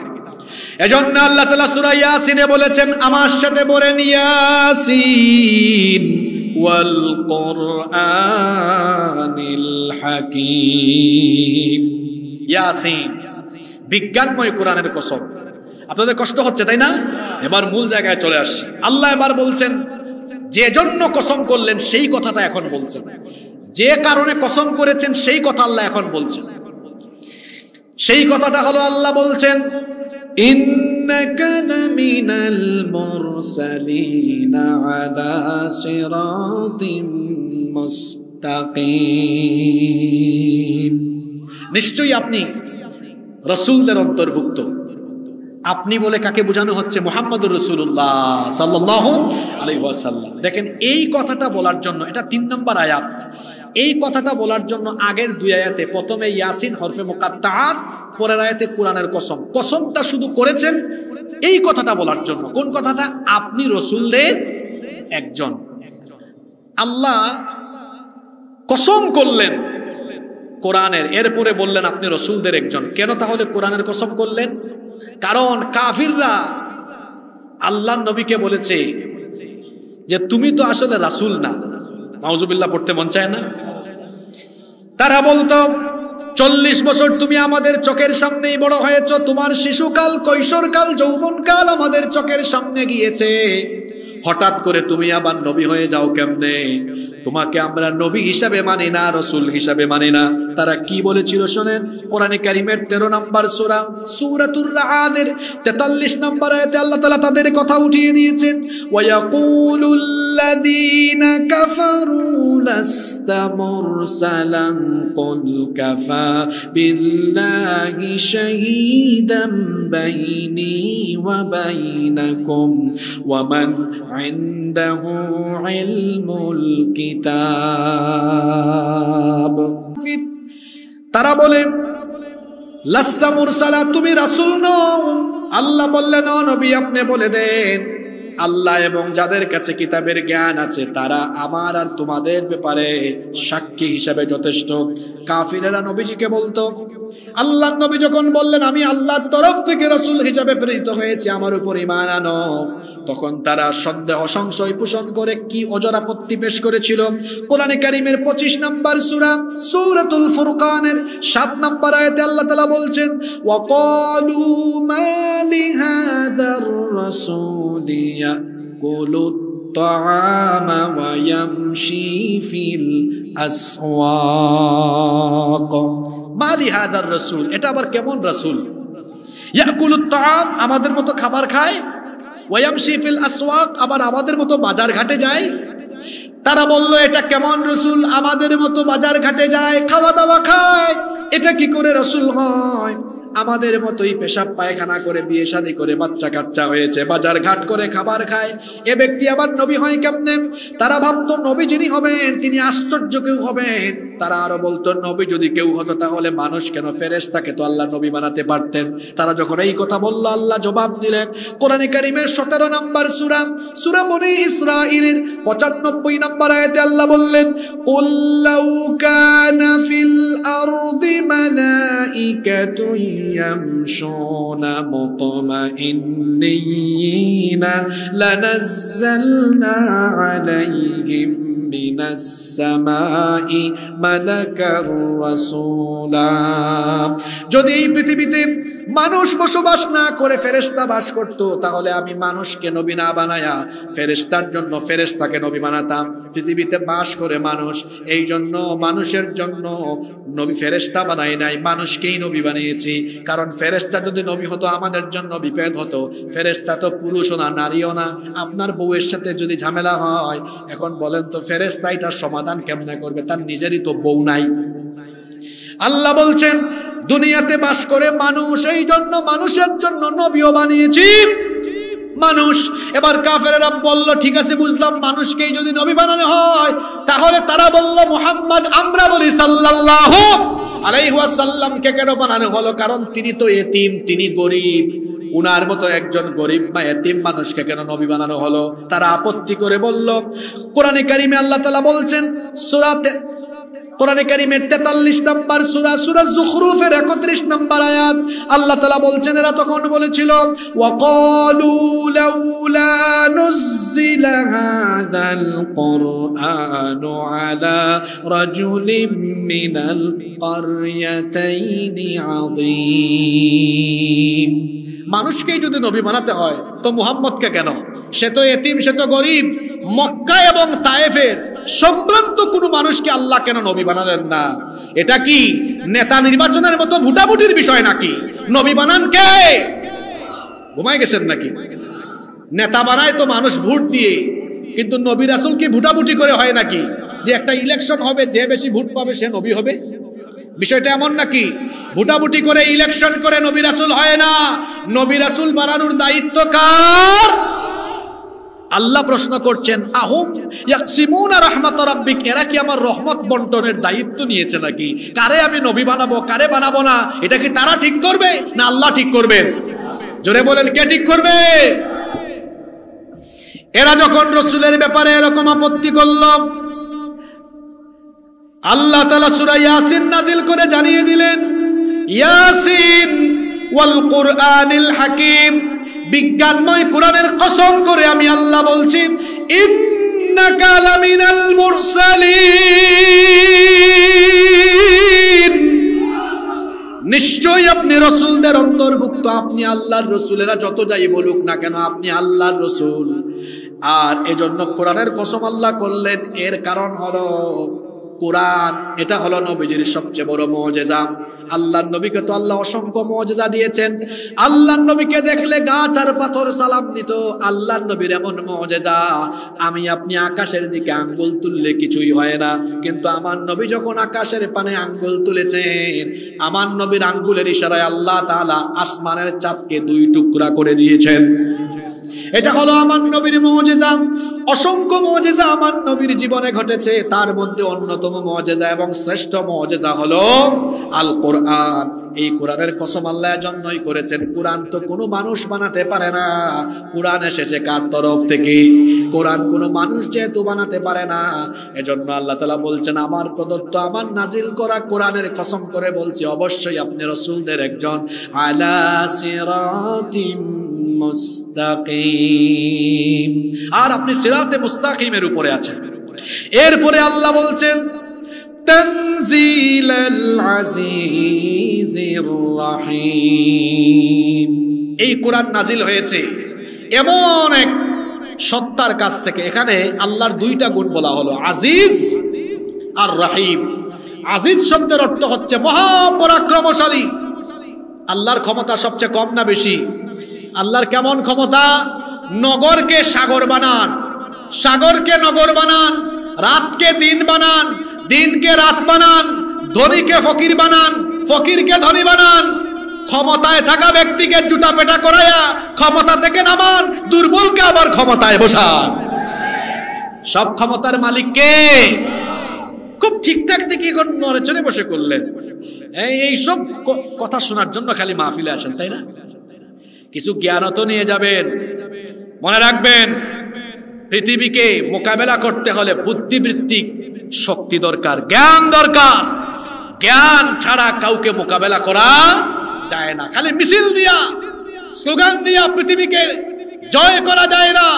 বুদ্ধিবৃত্তিক ভাবে জ্ঞান অর্জন করে এগিয়ে যেতে হয়। মাহফিলে যখন আসবেন জ্ঞান অর্জনের, জ্ঞান আহরণের নিয়তে আসবেন। আল্লাহ তৌফিক দান করেন। আল্লাহ বলছেন এটা এমন সত্তার কাছ থেকে এসেছে যিনি হলেন আজিজ, মহাপরাক্রমশালী। তিনি এমন, তিনি যা ইচ্ছা তাই করতে পারেন, তাকে বাধা দেওয়ার কোনো শক্তি দুনিয়াতে। এরপরে আল্লাহর আরেকটা পরিচয় দেওয়া হয়েছে, এই কোরআন যার তরফ থেকে এসেছে তিনি রাহিম, তিনি হলেন মেহেরবান, তিনি বড়ই দয়াবান। এখানে আল্লাহ তার সিফাতি একটা নাম রাহিম ব্যবহার করেছেন। কেন? এজন্য ব্যবহার করেছেন, কোরআন যার তরফ থেকে নাজিল হয়েছে তিনি রাহিম, দয়াবান। এই জন্য তিনি কোরআন নাজিল করে আমাদের উপর বড় ইহসান করেছেন, দয়া করেছেন। কারণ কোরআন যদি নাজিল না হতো, আমি আপনি সত্য পথ, সঠিক পথ, হকের পথ চিনতাম না। পৃথিবীতে তো অসংখ্য আঁকাবাঁকা পথ আছে, সঠিক পথ কোনটা এটা আল্লাহ তাআলাই আমাদেরকে নির্ধারণ করে দিয়েছেন। আল্লাহ যদি নির্ধারণ করে না দিতেন আমরা নির্ধারণ করতে পারতাম না। এজন্য রব্বুল আলামিন কোরআনে কারীমের 16 নম্বর সূরা সূরাতুন নাহালের 9 নম্বর আয়াতে বলছেন, ওয়া আলাল্লাহি কাসদুস সাবিলি ওয়া মিনহা জাইরুম ওয়ালাউ শাআ লাহাদাকুম আজমাইন। আর সোজা রাস্তা দেখায়া দেওয়ার দায়িত্ব আমার। যেখানে আছে অসংখ্য আঁকাবাঁকা পথ, সেখানে সোজা রাস্তা চিনিয়ে দেওয়ার দায়িত্ব কার? সেই সোজা রাস্তার নাম হলো ইসলাম। আর এই সোজা রাস্তা আল্লাহ নবীর কাছে কোরআন পাঠানোর মাধ্যমে সেই সোজা রাস্তা, হেদায়েতের রাস্তা, আলোকিত রাস্তা দেখিয়েছেন। এজন্য আল্লাহ কোরআনে কারীমের 14 নম্বর সূরা, সূরা ইব্রাহিমের শুরুতেই বললেন, কিতাবুন আনজালনাহু ইলাইকা লিতুখরিজান নাসা মিনায-যুলুমাতি ইলান নূর। ও নবী, আপনার কাছে এই কিতাব আমি এজন্যই নাজিল করেছি যাতে করে অন্ধকারাচ্ছন্ন এই মানবতাকে আলোর পথে নিয়ে আসতে পারেন। এই জন্য কোরআন যিনি নাজিল করেছেন তিনি কে? তিনি এটা দিয়ে দয়া করেছেন। এই কোরআন না দিলে আমরা সঠিক পথ চিনতাম না। এরপরে আল্লাহ তাআলা বলছেন, ও নবী, লিতুনযিরা কওমান মা উনযিরা আবাউহুম ফাহুম গাফিলুন। এই কোরআন আমি এজন্য নাজিল করে দয়া করেছি, কিতাব আপনাকে এজন্য দিয়েছি যাতে করে আপনি এমন এক কওমকে ভীতি প্রদর্শন করতে পারেন যাদের পূর্বপুরুষদেরকে সতর্ক করা হয় নাই। এখানে কাফের মুশরিকদের পূর্বপুরুষদের কথা বলা হচ্ছে। এদের কাছে তো নবীজির পয়গাম যায় নাই। আল্লাহ বলছেন, ও নবী, এদের নয় ভীতি প্রদর্শন করেন, কারণ এদের পিতৃপুরুষ, পূর্বপুরুষরা তো এই কোরআনের বার্তা পায় নাই, তারা গাফেল ছিল। আপনি তাদেরকে এই কোরআনের বার্তা পৌঁছে দিয়ে তাদেরকে সতর্ক করে দেন। কিন্তু যারা অন্তরটাকে তালাবদ্ধ করেছে, অন্তর মোহরাঙ্কিত করে ফেলেছে, এদের ব্যাপারে আল্লাহ পরের আয়াতে বলে দিলেন, লাকাদ হাক্কাল কওলু আলা আকসারিহিম ফাহুম লা ইউমিনুন। আজকে আমি যে 7টা আয়াত তেলাওয়াত করেছি এর শেষ আয়াত এটা। এই আয়াতে বহু বার্তা আছে। দয়া করে 6-7টা মিনিট আমার দিকে মনোযোগী হতে পারবেন? শোনেন, অনেক বার্তা পাবেন। এবার আল্লাহ এবার বলছেন, অবশ্যই, লাকাদ দিয়ে আল্লাহ শুরু করেছেন, অবশ্যই তোমার রবের বাণী তাদের বেশিরভাগের উপরে অবধারিত হয়েছে। এখানে রবের বাণী দ্বারা বোঝানো হচ্ছে শাস্তি। তাদের বেশিরভাগের জন্য শাস্তি অবধারিত হয়েছে। কেন? ফাহুম লা ইউমিনুন, তারা ঈমান আনে নাই। এই কাফেররা ঈমান কেন আনে নাই? তারা জানতো তিনি আল্লাহর নবী, তারা জানতো এটা আল্লাহর কিতাব, তাও তারা নবীজির রিসালত মেনে নেয় নাই, কোরআনকে গ্রহণ করে নাই। এর কারণটা কি বলবো? এর কারণটা হলো সবচেয়ে বেশি বাধা দিয়েছে নেতৃবৃন্দ। আবু জাহাল, আবু লাহাব, উতবা, শাইবা, এরা কি সাধারণ কেউ না? নেতা। ঘুমায় গেছেন। এরা কে? যুগে যুগে নবীদের বিরোধিতা, দ্বীনের বিরোধিতা সাধারণ মানুষের চাইতে, দুর্বল মানুষের চাইতে নেতারা বেশি করেছে। নেতারা কেন সবার আগে বেশি করেছে? কারণ আল্লাহর দ্বীন প্রতিষ্ঠা হয়ে গেলে এরা চুরি করতে পারবে না, ডাকাতি করতে পারবে না, টেন্ডারবাজি করতে পারবে না, রাস্তার টাকা, কালভার্টের টাকা খাইতে পারবে না, দেশের টাকা, জনগণের টাকা চুরি করে বিদেশে সেকেন্ড হোম বানিয়ে পালায় যেতে পারবে না। এই জন্য যারা আল্লাহর দ্বীনকে পছন্দ করে না, তারা আল্লাহর দ্বীনের বিরুদ্ধে এবং আল্লাহর দ্বীনের পক্ষে যারা থাকে তাদেরকে হামলা, মামলা, জুলুম, নির্যাতনের মাধ্যমে তাদের পথে প্রতিবন্ধকতা তৈরি করে। এটা অতীতের সকল কাফের মুশরিকদের স্বভাব। আল্লাহ বলছেন, ও নবী, আপনি যাদেরকে দাওয়াত দিচ্ছেন এই কাফেররা জানে আপনি নবী, এরা জানে এটা আল্লাহর কিতাব, এরপরে ঈমান আনতেছে না কেন? কুরআনের একটা মজা হলো, এক আয়াতের তাফসীর পাওয়া যায় অন্য আয়াতে। এটাকে বলে তাফসীরুল কুরআন বিল কুরআন, কুরআন দিয়ে কুরআনের তাফসীর।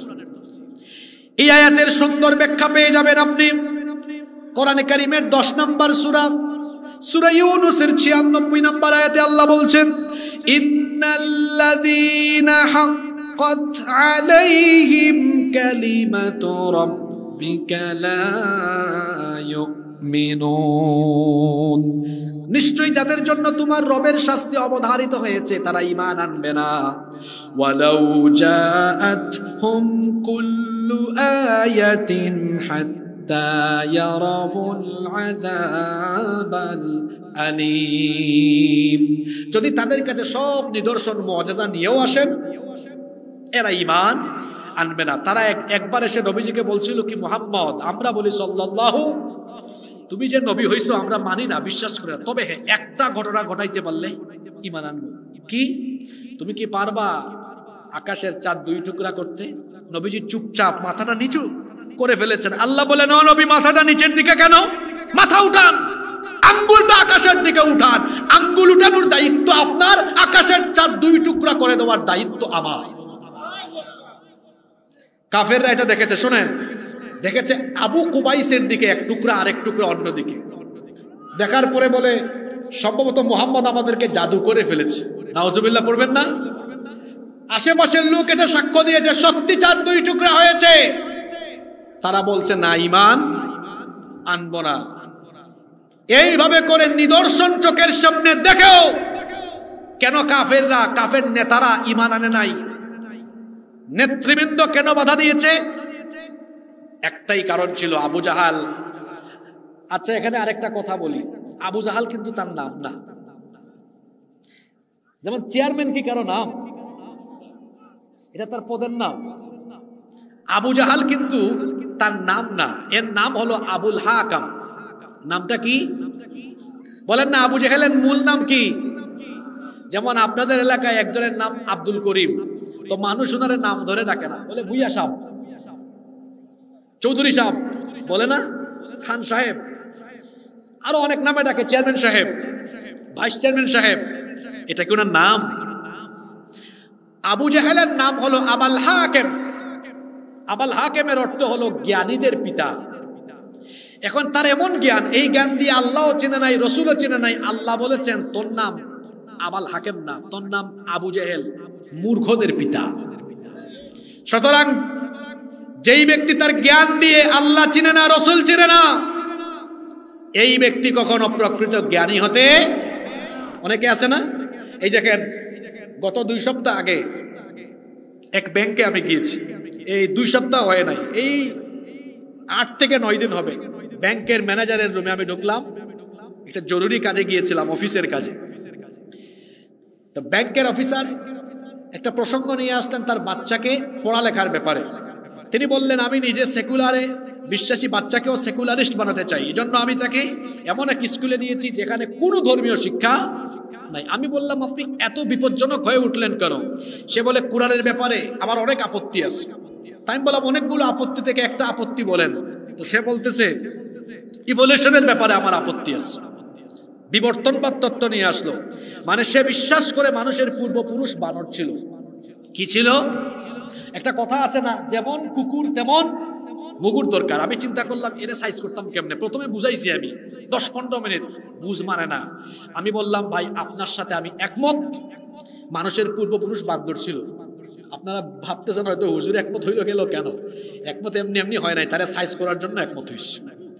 আমি বললাম আমি একমত, মানুষের পূর্বপুরুষ বান্দর ছিল, কিন্তু গো ভাই, আপনি এত সুন্দর এসি রুমে আলাদা চেম্বার আপনার, এখানে বসে অফিস করতেছেন কেন? মানুষের পূর্বপুরুষ যদি বান্দরই হয়, আপনি এই মানুষের সমাজ থেকে দয়া করে বের হয়ে সুন্দরবনে গিয়ে আপনার জাতি ভাই বান্দরের সাথে বসবাস করেন। আমাদের পূর্বপুরুষ কি বান্দর ছিল? তো বলছিলাম, কাফিরেরা চোখের সামনে এত কিছু দেখার পরেও কেন তারা ঈমান আনে নাই? একটাই কারণ, যদি কোরআনকে তারা সংবিধান হিসাবে মেনে নেয় আর রাসূলুল্লাহকে যদি তারা নেতা হিসাবে মেনে নেয়, তাহলে যে অন্যায় অবিচার তারা করে এটা আর করতে পারবে না। আপনি ভাবতে পারেন, হুজুর দেশের এই সময় আপনি আজকে সূরা ইয়াসিন থেকে ওয়াজ করলেন কেন? খাবার খাইলে কোন খাবারটা সবচেয়ে মজা? একদম লাস্টে যেটা থাকে, তাই না? চেটে পুড়ে খায় না? একটা আলোচনার আগামাতা আপনি বুঝবেন না যদি শেষ আয়াত পর্যন্ত না শুনেন। এই 7টা আয়াতের জন্য আলোচনা করেছি। সেই যুগে এই কাফেরেরা কুরআন সত্য, নবী সত্য মানার পরেও কুরআনকে সংবিধান, রাসূলকে নেতা মানে নাই। আজকের যুগে আবু জাহাল, আবু লাহাব, উতবা, সাহেবা নামে কেউ নাই। এই আদর্শ লালনকারী ব্যক্তি প্রতিটা গ্রামে গ্রামে, এলাকায় এলাকায় আছে, যারা কুরআনকে সংবিধান জানে, রাসূলুল্লাহকে আদর্শিক নেতা জানে, জানার পরেও কুরআন গ্রহণ করে না, রাসূলকে গ্রহণ করে না। কারণ গ্রহণ করলে চাঁদাবাজি, টেন্ডারবাজি, অন্যায় অপকর্ম করতে পারবে না। এখন শুনেন, এই লাল শার্টওয়ালা ভাই, তাকবীর থামান। সবার আগে আপনি বলেন, আপনি তাকবীর দিয়েছেন, আপনি বলেন, আপনি কি সেই কাতারে যাবেন? এখন আওয়াজ ছোট হইল কেন? দেখছেন কারবা? এখন কি আওয়াজ ছোট হবে? যারা কোরআনকে সংবিধান মানে না, রাসূলকে যারা আদর্শ মানে না, নেতা মানে না, এরা কখনো ইমানদার হতে পারে? যুবক ভাইয়েরা কোথায় গিয়ে আজে বাজে স্লোগান দাও, আমার নেতার চরিত্র ফুলের মতো পবিত্র। যার জন্য স্লোগান দাও, হে মনে মনে বলে, আহারে কি শরম মনে মনে আমার, এরা তো আমার রাতের কারবার জানে না। দিনে তো আমার সাদা ধবধবে পাঞ্জাবি, রাতে তো আমি মদ আর নারী নিয়ে পড়ে থাকি। কোন নেতার পেছনে গিয়ে স্লোগান দাও? তুমি বলছো তার চরিত্র ফুলের মতো পবিত্র, এত নামাজ পড়ে না, 1 ওয়াক্ত গাঞ্জা খায়, 5 ওয়াক্ত, শয়তানের ভক্ত, জাহান্নামের তক্ত। এই বেঈমান কখনো আপনার নেতা হতে পারে না। যার চেহারা সুরতে নবীর আদর্শ নাই, কথাবার্তা, মুআমালাতে, মুআশারাতে যার রাসূলের আদর্শ নাই, সে কি করে আপনার নেতা হয়? আজকে কেন এই 7টা আয়াত আলোচনা করে শেষে নেতৃত্ব নিয়ে কথা বলছি? নেতৃত্ব নিয়ে এজন্য কথা বলছি, একটা গাড়ির প্যাসেঞ্জার নিরাপদে থাকার জন্য কোন ব্যক্তি সবচেয়ে গুরুত্বপূর্ণ? ঘুমায় গেল নাকি? কে? ড্রাইভার। ড্রাইভার যদি গাঁজা খাইয়া গাড়ি চালায়, মদ খাইয়া গাড়ি চালায়, এই গাড়ি রাস্তায় থাকবে না খালে পড়বে? ঠিক তেমনি গাঁজাখুর, ইয়াবাখুর, চরিত্রহীন, অসৎ প্রবণ ব্যক্তি যখন সমাজ রাষ্ট্রকে নেতৃত্ব দিবে, এই জাতি উন্নতির রাস্তা থেকে নেমে ধ্বংসের কাতারে চলে যাবে। এজন্য আপনার নেতৃত্ব ঠিক করতে হবে, ইমাম ঠিক করতে হবে। 54টি বছর ধরে আমার দেশ নির্যাতিত। আমার বয়স তো মাত্র 30। বুঝ হওয়ার পর থেকে যা দেখতেছি, আমার দেশটা বড় মজলুম। গত কয়েক বছর ধরে বিভিন্ন দেশে ঘুরি, সফর করি। আল্লাহ তো কোরআনে বলেছেন, সফর করো, নিদর্শন দেখো, জ্ঞান অর্জন করো, অভিজ্ঞতা নাও। কিছু কিছু দেশে গিয়ে দেখলাম, আমাদের পরে স্বাধীন হয়েছে, আমাদের সাথে স্বাধীন হয়েছে, কত উন্নত, কত সমৃদ্ধ। আমরা পারলাম না কেন? আমার দেশের সম্পদ কম না? আপনাদের এই উত্তরবঙ্গের মাটিকে আমি ভালোবাসি। আপনাদের এই সবজির টেস্ট সারা দেশে আর নাই। শুধু সবজি না, বিশ্বাস করেন, এটা তো প্রশংসা সামনাসামনি করতে তো নিষেধ আছে, কিন্তু আমি এই লোভ সামলাতে পারতেছি না, বলে ফেলতেছি। উত্তরবঙ্গের মানুষের মতো সাধারণ সুন্দর দিলওয়ালা মানুষ বাংলাদেশের কোথাও পাবেন না। একদম সহজ সরল মানুষের। আমরা তো সারা দেশ ঘুরি, মোটামুটি বুঝি। পেশগুজ কম, হ্যাঁ এখানেও পেশগুজের মানুষ আছে, কিন্তু সংখ্যাটা বড় কম। সোনার মাটি ফেললেই শাকসবজি হয়, ফসল ভরা মাঠ ভরা ধান, গোলা ভরা ধান। সমুদ্র আছে, চা আছে, গ্যাস আছে, পাথর আছে, কয়লা আছে, কি নাই আমাদের? তবে আমাদের আরো একটা জিনিস আছে, যেভাবে সম্পদ আর সম্পদ আছে সেভাবে চোর আর ডাকাতও আমাদের কাছে আছে। 54 বছর ধরে আমার দেশ বড় নির্যাতিত, এটা সামনের দিকে আগাচ্ছে না কেন? ওই গাড়ির ড্রাইভারের মতো, এক গাঁজা খাইলে যেমন গাড়ি খালে পড়ে যাবে, ঠিক তেমনি দেশ পরিচালনার দায়িত্ব যতদিন পর্যন্ত চরিত্রবান লোকদের হাতে না যাবে এই দেশ উন্নত হবে না। এটা কেমনে করতে হবে? এই সূরার মধ্যেই এটা আছে। জ্ঞান বিজ্ঞান হিকমত হেদায়াতে পরিপূর্ণ কিতাব কুরআন দিয়ে করতে হবে। এখন ঠিকটা ছোট করে হইছে, এটাকে আমি বড় করে আনাইতেছি। রসুলের জিন্দেগি 63 বছর, 53 বছর, 2 ভাগ। মক্কায় নবুয়তের আগে এক অবস্থা, নবুয়তের পরে 13 বছর আরেক অবস্থা। এরপরে মদিনায় গেলেন, 10 বছর একটা রাষ্ট্র পরিচালনা করলেন। নিজে আইন বানায়া না কুরআন দিয়ে? জোরে বলেন, কি দিয়ে? এখন অনেকে আছে কয় কুরআনের রাজনীতিতে বিশ্বাস করি না, কোরআনের রাজনীতি নাই। মূর্খ! আউযুবিল্লাহ বিসমিল্লাহ বলতে পারে না, বক্তব্য দিতে গেলে সিরিয়াল ঠিক রাখে না, কয় বিসমিল্লাহির রহমানির রহিম আউযুবিল্লাহি মিনাশ শাইতানির রাজিম। টিভিতে যে সকল নেতারা বক্তব্য দেয়, এদের সাথে দেখা হয় তো আমাদের, আমি তো ধরেও ফেলি। আমার স্বভাবটা এমনই, সে যে দলের যেই হোক না কেন, যে যেটা করবে একদম সামনাসামনি চোখে চোখ রেখে আমি বলি। এরকম কয়েকজনকে পাইছিলাম আমি বললাম, আপনি তো অনেক জায়গায় আউযুবিল্লাহি মিনাশ শাইতানির রাজিম আর বিসমিল্লাহির রহমানির রাজিম বলেছেন, সিরিয়ালও ঠিক রাখেন নাই। আপনি কেমনে জানেন কোরআনে কি আছে কি নাই? আপনাকে তো পুরা কোরআন পড়তে হবে, তারপরে না বুঝতে হবে কোরআনে কি নারী অধিকারের কথা নাই? অপরাধ করলে কোনটার অপরাধে কি হবে এগুলা কি নাই? নারী তো এই দেশে এখনো মর্যাদা অধিকার পায়নি। এদের স্বাধীন হয়েছে 54 বছর হয়েছে, তার মধ্যে 32 বছর শুধু মহিলারা দেশ চালাইছে, আর 22 বছর পুরুষরা। ঠিক যে কইলেন, শরম লাগে না? আপনারা 22 বছর আর মহিলারা কত বছর? হিসাব ঠিক আছে না? একজন 17 না, এর আগেও মনে হয় কিছু আছে, আরো 22 হয়েছে, আরেকজন 10, 22 10 কত? আর 2 জন মিলেই 32 কাম সারছে, আর বাকি কয়েকজনে মিলে কত? 22। আবার নারীরা এমন ক্ষমতায় থাকছে, একই সময়ে সরকার দলীয় নেতা নারী, বিরোধী দলীয় নেতা নারী, স্পিকার নারী, স্বরাষ্ট্রমন্ত্রী নারী, শিক্ষামন্ত্রী। এর মানে এই না যে নারীদেরকে হিংসা করছি, বিষয়টা এমন না। এখন বুঝেন কেন এই প্রসঙ্গটা টেনে নিয়ে আসলাম। 32 বছর নারীরা ক্ষমতায় থেকে কলেজ বিশ্ববিদ্যালয়ে শ্লীলতাহানি, যৌন হয়রানি তারা বন্ধ করতে পেরেছে?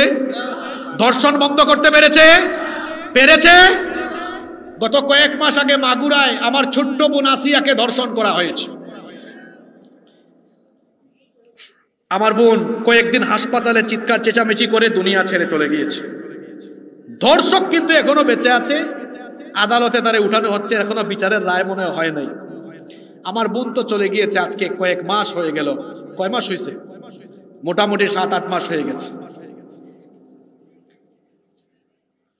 এখন আমাদের দেশে কোর্ট কাচারিতে আইন চলে, আল্লাহর আইন না মানুষের আইন? ঘুমায় গেছেন নাকি? এ কেমন আইন? যে আইন থাকার ফলে আমার ধর্ষিতা বোন কবরে চলে যায় আর ধর্ষক 7 মাস 8 মাস ধরে বেঁচে থাকে, আপনার এই আইনের মুখে আমি লাথি মারি। যে আইন থাকার ফলে আমার ধর্ষিতা বোন কবরে যায় আর ধর্ষক এখনো বেঁচে থাকে, সে আইনের মুখে আমি ঝাড়ু নিক্ষেপ করি। 54 বছর ধরে এদেশে অপরাধ আপনারা কমাতে পারেন নাই। আজকে লালমনিরহাট থেকে চ্যালেঞ্জ দিয়ে বলে গেলাম, কিয়ামত পর্যন্ত পারবেন না যদি নারীর অধিকার, শ্রমিকের অধিকার, প্রত্যেক ধর্মের প্রত্যেক নাগরিকের অধিকার সুপ্রতিষ্ঠিত করতে চান আর দেশকে উন্নতির দিকে নিয়ে যেতে চান, যুবক তরুণ ভাইয়েরা, জুলাই আগস্টের বিপ্লবীরা শুনে নাও, তাহলে মানুষের তৈরি করা আইনকে লাথি দিয়ে তিস্তায় বা বঙ্গোপসাগরে ফেলে দাও আর আল্লাহর কোরআনকে গ্রহণ করে নাও।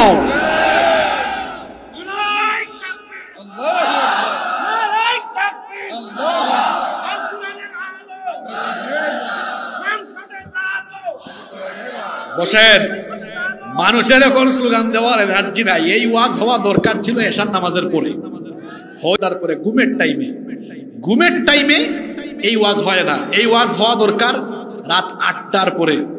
এজন্য এখানে রাজনৈতিক নেতৃবৃন্দ আছেন, আমি অনুরোধ করে যাব আপনারা এলাকায় পরিবর্তন নিয়ে আসবেন। আগামী থেকে মাহফিল আপনারা 10টার ভিতরে কেমনে শেষ করা যায় এই প্ল্যান করবেন, যাতে এই কথাগুলো মানুষ ফ্রেশ জ্ঞান নিয়ে শুনে। সূরা ইয়াসিনের 7 আয়াতের তাফসীর শুনে আজকে আমরা এই সিদ্ধান্ত নিলাম, এই কোরআনকে শুধু ঝাড়ফুঁক, তাবিজ কবজ, রমজান মাসে তারাবির খতমের জন্য আমরা এই কোরআনকে গ্রহণ করব না। এই কোরআন পড়ে বুঝে আমল করে আমার পরিবার, আমার জীবন, আমার সমাজ, আমার রাষ্ট্রকে কোরআন দিয়ে সাজানোর জন্য আজকে থেকে আমরা প্রতিজ্ঞা গ্রহণ করব। আল্লাহ সবাইকে কবুল করে নেন।